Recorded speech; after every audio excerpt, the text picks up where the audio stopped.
নমস্কাৰ, মোৰ নাম মেহবুব আলম। মোৰ ঘৰ হাউলিত। মই ৰাসায়নিক সাৰৰ ব্যৱসায়ৰ লগত জড়িত।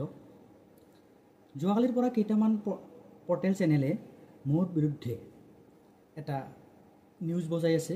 নিউজটো হ'ল এই ধৰণৰ যে মই মেহবুব আলম মোৰ নেতৃত্বত নদী পথেৰে গোৱালপাৰালৈকে ৰাসায়নিক সাৰৰ মানে ২ নম্বৰী বেহা চলাই থকা বুলি যি ভিত্তিহীন আৰু মিছা বাতৰি সম্প্ৰচাৰ কৰি আছে, সেই চেনেলৰ সাংবাদিকজনক মই বিনম্ৰভাৱে অনুৰোধ জনাইছোঁ যে আপোনালোকে কিহৰ ভিত্তিত উক্ত বাতৰিটোৰ লগত মোৰ নামটো সাঙুৰিলে।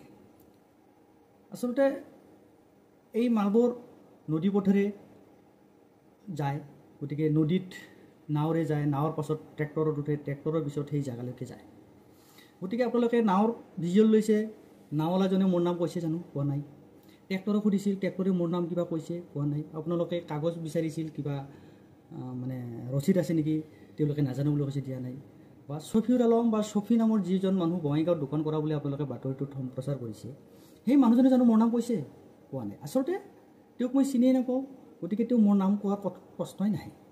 গতিকে মই এই ব্যৱসায়ৰ লগত জড়িত যদিও মই গোৱালপাৰালৈকে, বৰপেটা জিলাৰ মাল গোৱালপাৰালৈকে পঠিওৱা নাই। যি সময়ত বৰপেটা জিলাত ইউৰিয়া সাৰৰ মানে বহুত প্ৰয়োজন হৈ আছে, সেই সময়ত গোৱালপাৰা ডিষ্ট্ৰিক্টলৈ মাল পঠোৱাৰ প্ৰশ্নই নাহে।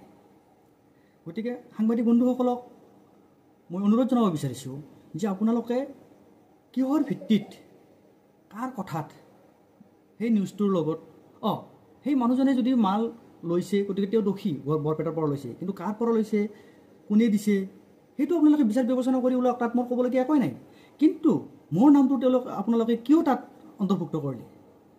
গতিকে আপোনালোকে হাতত কোনো তথ্য আছে নেকি? যদি কোনো তথ্য আছে তেতিয়াহ'লে আপোনালোকে ৰাজহুৱা কৰক, আৰু যদি ৰাজহুৱা নকৰে তেতিয়াহ'লে আপোনালোকক মই ২৪ ঘণ্টাৰ সময়সীমা বান্ধি দিছোঁ।